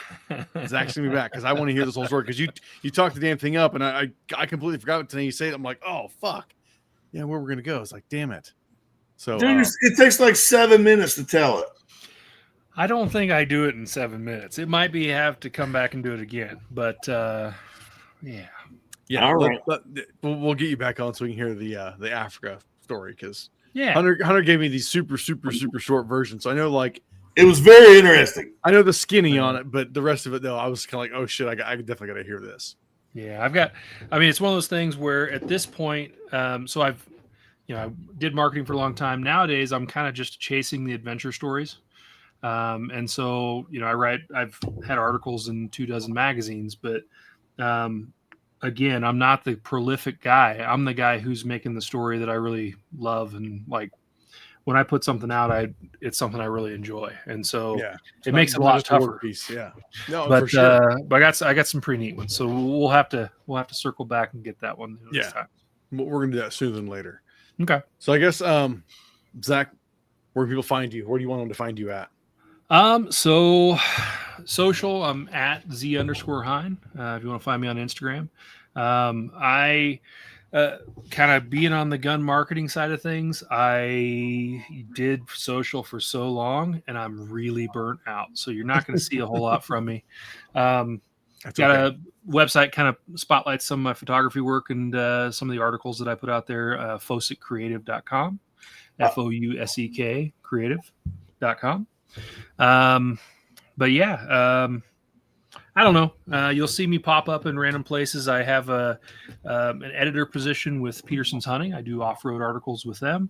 You'll see some hunting articles there as well. And then Wheels of Field magazine is their special interest publication, kind of the intersection of off-roading, overlanding, hunting, and fishing. And so I do regular bits there. But yeah, other than that, you'll see me everywhere from sporting classics and man, oh man, just all over the place. Predator Nation. Basically, I'll find something really interesting to do. I'll go do it, and then I'll try to find a home for it that's appropriate. Nice. So it's the freelance life where, I'm not here to make money. I'm trying to, it's kind of, for me, it's still my art. Yeah, enjoy it and live it. Yeah, and it's it's a little tougher, but it's pretty rewarding. So nice. Hunter, you can find me at hunter._love.ZachHine.org. I hit the mute button. I think it's calling. Fuck you, man. Rain's hot. If you don't know Rain's hot by now, then I don't want you there. You know what, man? By the sheer difference of the people who are reaching out to you and I both, they're saying they're listening to this shit show. No, it's probably important you still say where the hell to find you out there, pal. Instead of you should know. I'm sorry. Excuse me. Hold on.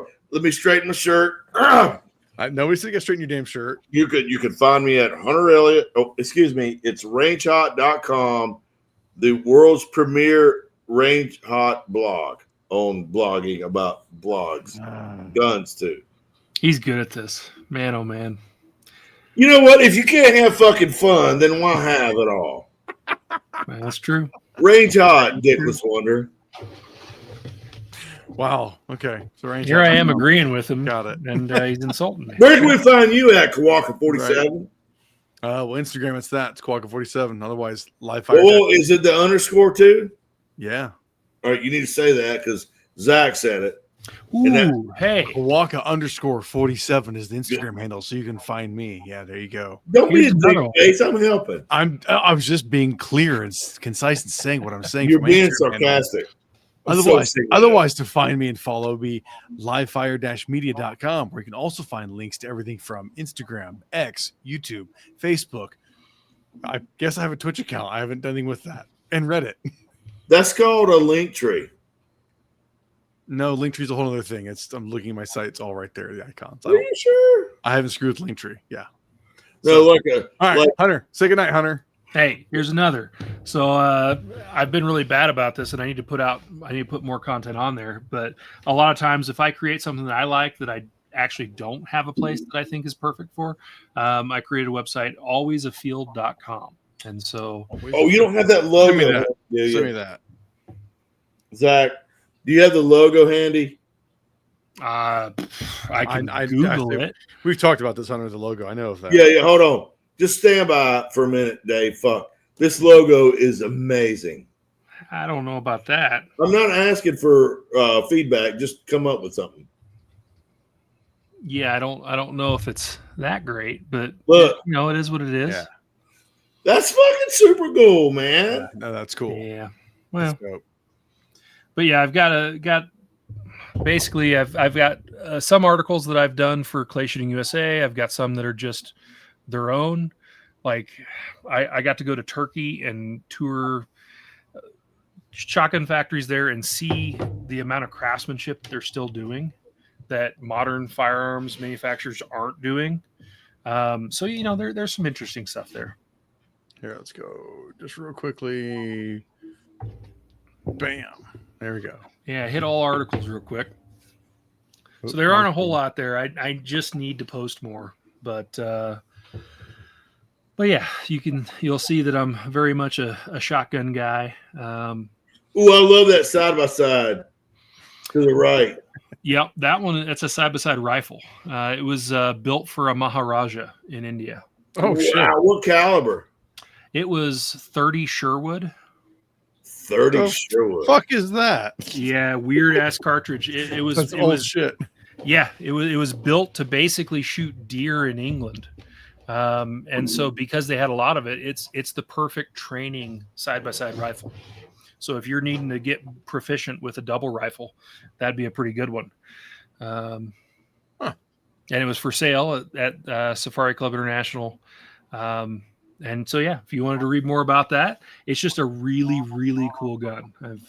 Every time I see it there, I'm like, how is this not sold yet? But what's the caliber again? 30 Sherwood. 30 like Sherwood Forest with Robin Hood. There you go. It was meant for shooting deer in England. Which So makes sense, Sherwood. So yeah, okay. Sherwood. That's crazy. Interesting. let me. I'm gonna drop links to this in the description. You know what we should do? We should come up with our own cartridge. 221 Swift. Yeah. How about the 400? Sorry. Why? I'm so over 300 Sherwood. Yeah. 300 Sherwood. But straight walled rim cartridge. Come on, Hunter. You know better. We don't need new fucking cartridges. There's enough good cartridges out there that can be revitalized, like your 220 Swift. How about the 416 Kawaka? It'll be an 800 grain bullet with 9 grains of unique powder behind. Thank you for listening. We love you. We will be back on here. Zach will be back on here, and good night. Peace. Thank you.